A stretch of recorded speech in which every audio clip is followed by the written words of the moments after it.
Welcome back to Let's Play Darkest Dungeon. I'm your host, Timepants, and today we are going to be heading back to the Cove, this time clearly with champion-level party members. We're going to take Raleigh, Dubose, Karadas, and Roger, and it has been a hot minute since we've run a Grave Robber, but do not fear, I actually think that the Grave Robber is pretty well suited to this particular type of dungeon.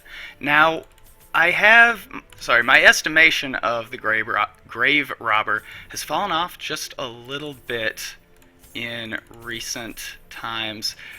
The reason for that is primarily that I feel like the Grave Robber's damage really is not, it's not quite on par with what I'd kind of expect for like a champion level character to have. I think at veteran level, the Grave Robber really hits her stride, and she is very, very strong.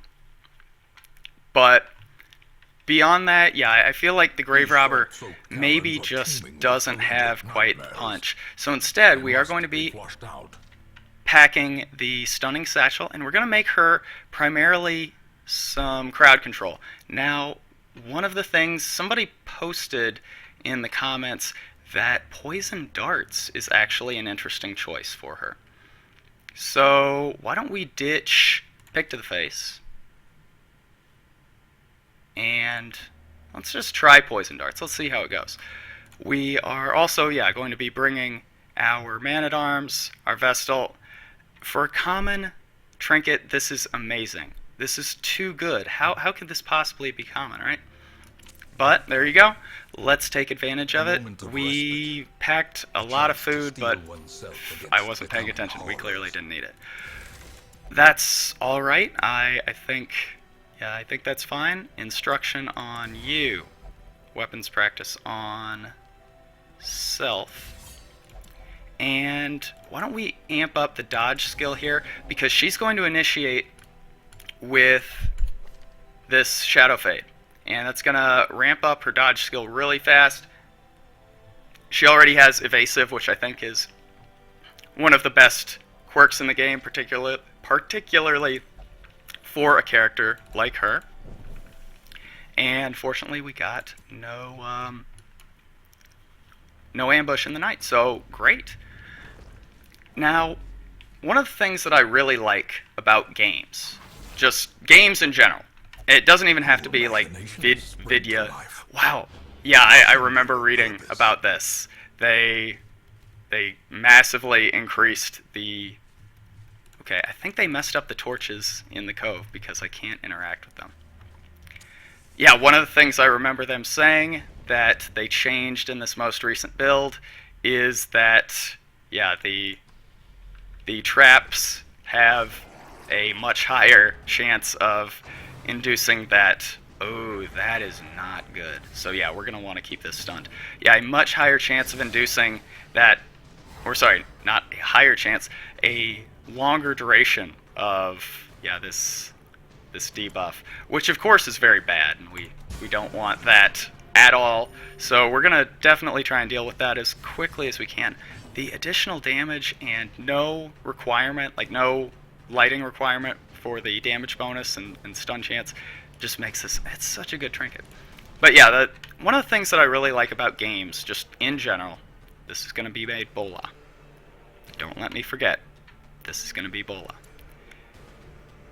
Yeah, one of the if I can get around to saying it, one of my favorite things about games is just the moment when you get it.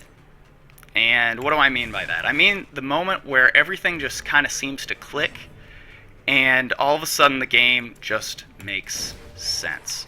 Like, it can be sort of a moment where, I guess Thrown Dagger. It can be a moment where, there's just sort of this realization of, oh, okay, I didn't know before, but now I know how to play. Like, I understand the rules, they all kind of mesh in my mind, they all kind of come together and form this picture of this whole set of, this whole system that suddenly makes sense, that I can suddenly apply in a useful way. And, that's, I would say Darkest Dungeon is like a very good example of that. That's annoying, but fortunately we didn't. Ooh, okay. I see a problem with the party now. Oops. But yeah, like, that's yeah, I would say that can sort of be applied to Darkest Dungeon. There's not really like an upper or lower skill threshold, really. I mean, victories mount, so too will resistance. the like what is, well, she didn't take anything. Okay.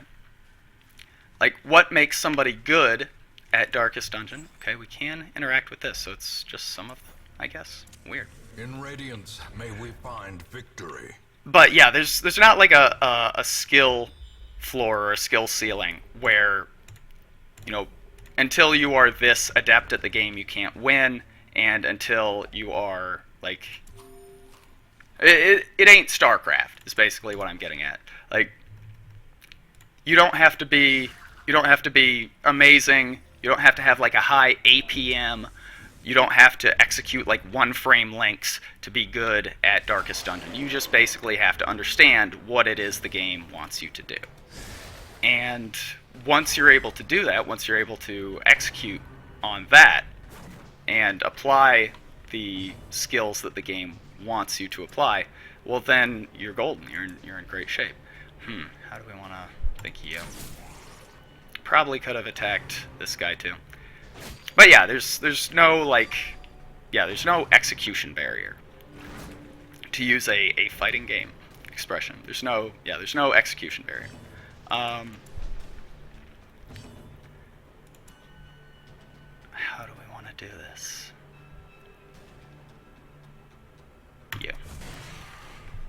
There's no limiting factor where if you are not physically adept enough or agile enough to do something, you can't play, you can't win. It's not like that at all. Continue the onslaught. Destroy them all. And then there are games where, yeah, there is sort of this case where, you know, if you have the, maybe we'll get a kill. Confidence surge. Where, yeah, you basically have to build up the muscle memory. Like, Street Fighter, like, I'm a huge fan of Street Fighter. I'm a big Street Fighter 4 fan. It's one of my favorite games of all time. I love it. I don't think it's the best Street Fighter ever, but, I mean, it's really good. I think it's just a fantastic game. But, sorry, I'm going to interrupt myself here again because this is what I do. So I talked to Red Hook on Twitter. I said that this is an issue. Like, is this intended? Once he's stunned, does the guard maintain? And the answer is nope. And so they patched that based on, in part, my feedback, and that is one of the things that I love about early access games. But as I was saying, like, Street Fighter is an example of one of those games where there's an execution barrier. There's a threshold beneath which, if you cannot execute, you know, if you can't do this, you know, if you can't do this input or this move with this exact timing in, you know, a frame of, like, you know, a window of, I didn't need to do that, in a window of, you know, 2/60ths of a second, then, you know, you're really not going to do too much better. There's kind of a limit to how good you're going to ever be. And this is something that I struggle with, even though I really love Street Fighter in general. This is something that's really tough for me because I'm not, like, adept at that at all. Like, I'm not good at one frame lengths and stuff like that. So, like, my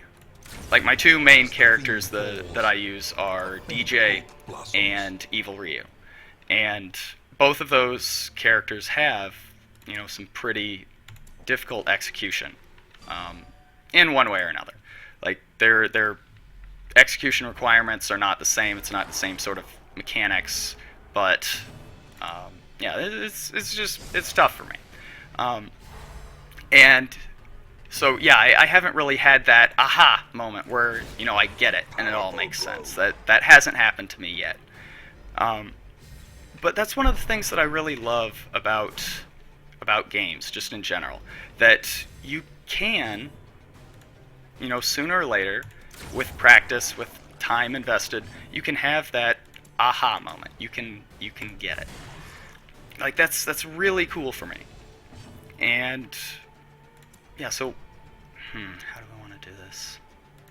Why don't we stun you? Well, now I'm annoyed.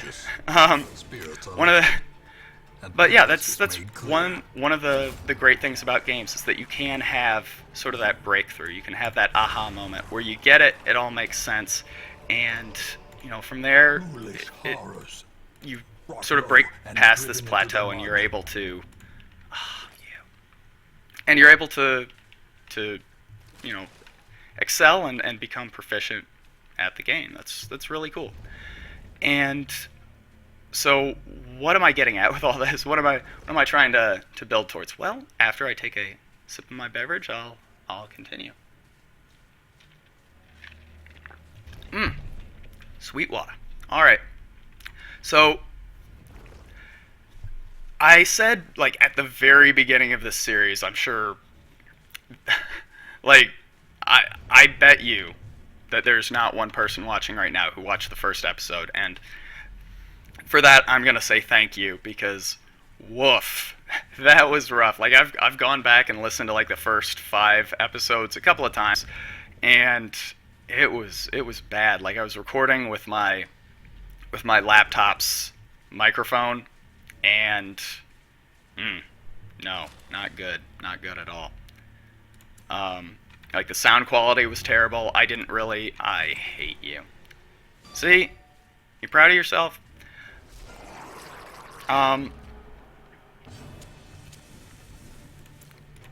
And yeah, I mean, it was just really rough. It was really bad. I didn't know how to maintain commentary. Now, of course, I'm a commentary expert. I always have very interesting and engaging topics, and very humorous and topical. It's great. Yeah, I still haven't achieved that execution barrier, unfortunately. But what am I getting at here? Well, I said at the very beginning of this series that one of the games that I played a lot of was Final Fantasy III or Final Fantasy VI, and I was one of the I do believe I was the first person to ever complete a low-level natural magic game, which is basically like you don't learn, like with your characters, you don't learn any magic that they don't get like naturally from levels, and you never level up. Like, you only take the required amount of experience in the game. And that was kind of a situation where, yeah, it was like I developed sort of an understanding of the rule set and how to manipulate that to make battles that might seem impossible, with a party with an average level of like 7, suddenly like not so bad, not so terrible. But what I didn't mention was that I also used to be big in the Super Metroid speedrunning scene. Now, when I say big, I don't want to mislead you here. I don't want to overstate my ability or my proficiency. I never held a record or anything like that. But back in like 2000, 2001, 2002 on the GameFAQs Super Metroid message board, the scene was bumping. Like, there was just one after the other. People would come out, and it seemed like every month a new record would be set. It started with like 100% run, and like, yeah, speed run with like 100% completion was like 1 hour and 12 minutes. And that was, that held for a long time. And then somebody got it down to like, no, I think it started as an hour and 14, and then somebody got it down to like an hour 12. And then somebody, like, out of nowhere, a poster, and if you remember this, like, props to you, for getting the throwback here. The ground A poster by the quakes. name of, I think, Red Scarlet showed up, and she was like, "What's the record here?" And somebody said, it's an hour and 14, or an hour and 12 minutes, and she's like, "Oh, I can beat that." And everyone's like, "Come on, what are you doing? Don't be that guy." But she came back, and like 2 days later, maybe it was even the next day, she came back and she set the record at like an hour 5. And everyone was just like, "Oh, what? Like, how did you even do that? Like, how is that possible?" And the way that we used to view replays back then, this was before YouTube. The way that we used to view replays back then was like, I think we actually heal. No, let's take the kill. Was like, you used the SNES and you could record a replay on there, and yeah, the system was like so Remind yourself bare that bones. Like overconfidence all it recorded was your inputs, and then basically the game like replayed it, just mimicking your inputs, and that would approximate how you played the game. And those could be forged, but this wasn't. It was like a real thing. But anyway, like that was my big introduction to like trying to meet a execution threshold. I think like the best I ever did was like an hour and 13 minutes. But I had sort of that moment where I was like, I get it. Aha, right? Like the first time I ever played the game, it was like right after it came out. And this was in, I think, it was like 1994, 1995, something like that. I think 1994. But yeah, this was right after the game came out, and I had the official Nintendo Player's Guide, and I had it in front of me, and it was not very good. Like, this was pretty rudimentary. Like, it was pretty clear that what they were doing was they were just using like really basic screen capture, either software or decisive pummeling. yeah, either like really basic screen capture software, or like I don't even know, honestly. Like, maybe they were even just taking pictures like by hand, and yeah, we'll do that. Maybe they were even just taking pictures and just putting them together, because the maps were just really god awful, and it didn't help that I was like 9 years old at the time. I probably should blame that more than the layout. But yeah, it took me like 7.5 hours to beat.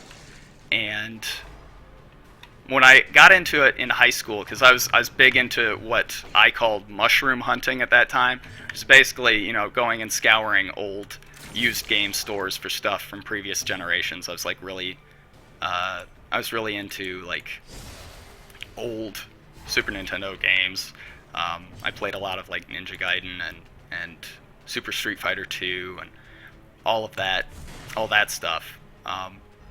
And so yeah, I was really into that. But yeah, Super Metroid is what captured my interest. So when I went back and replayed it, Executed. yeah, when I went back and replayed it, I think my finish time was Bola, right? Yeah, I think my completion time was something like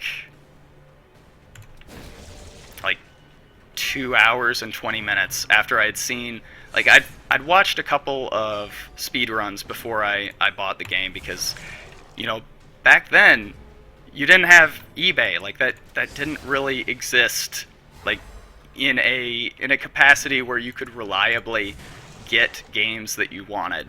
Like, it hadn't really been adopted by at least the gamer community as like a way to like buy and sell stuff. So yeah, you had to just kind of like call around to pawn shops and like used game stores if they were anywhere nearby.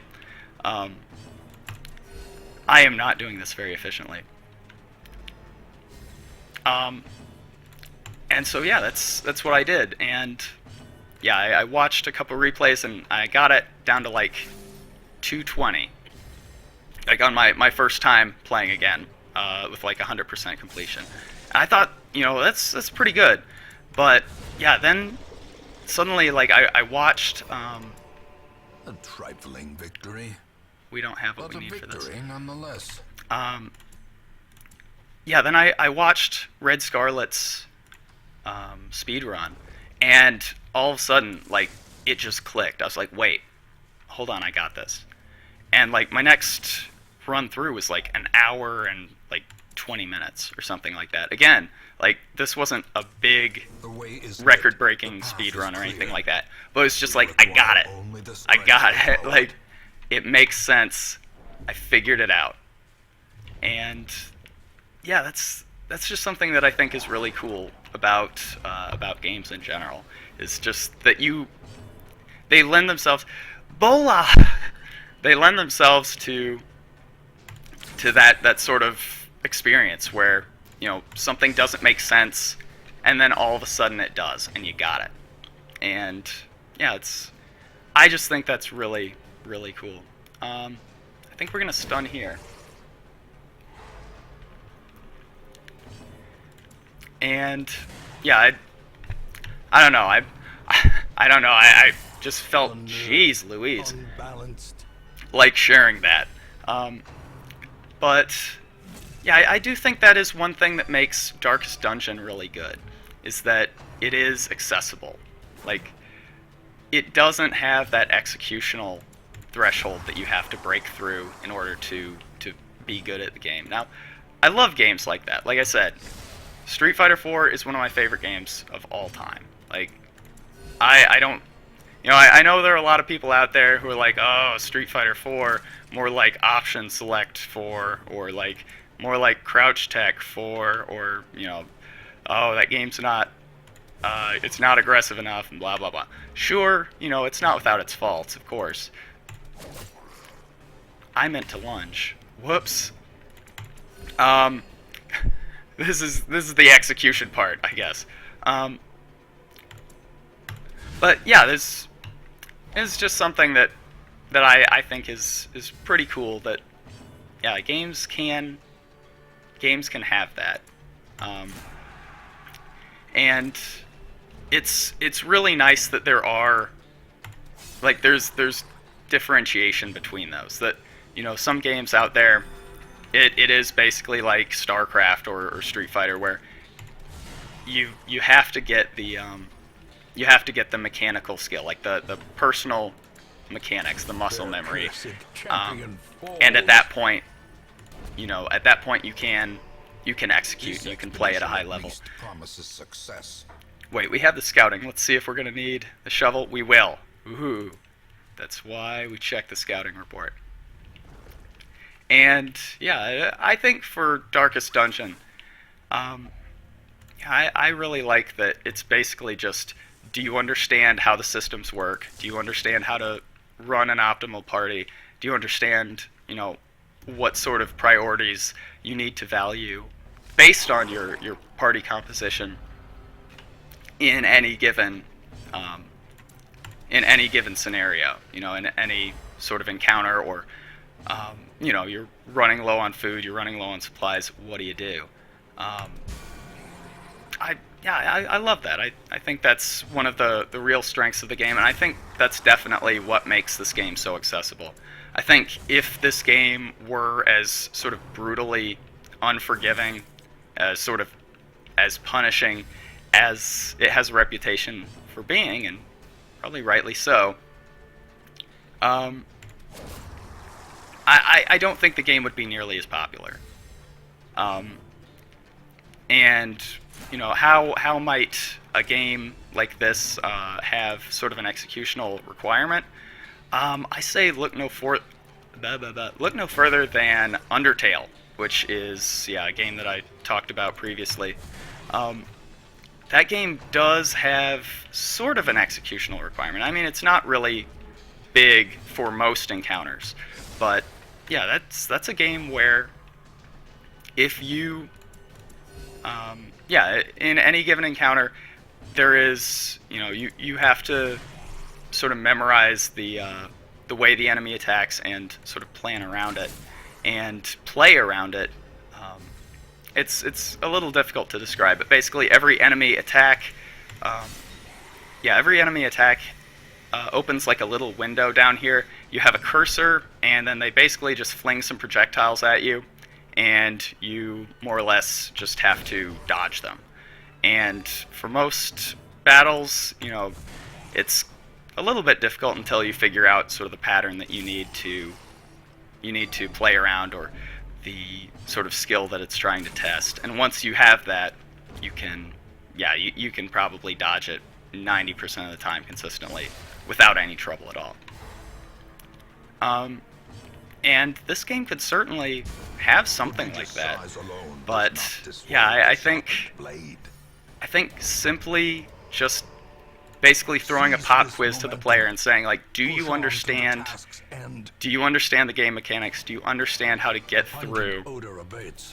And yeah, just basically it taking the form of a pop quiz, I think is pretty cool.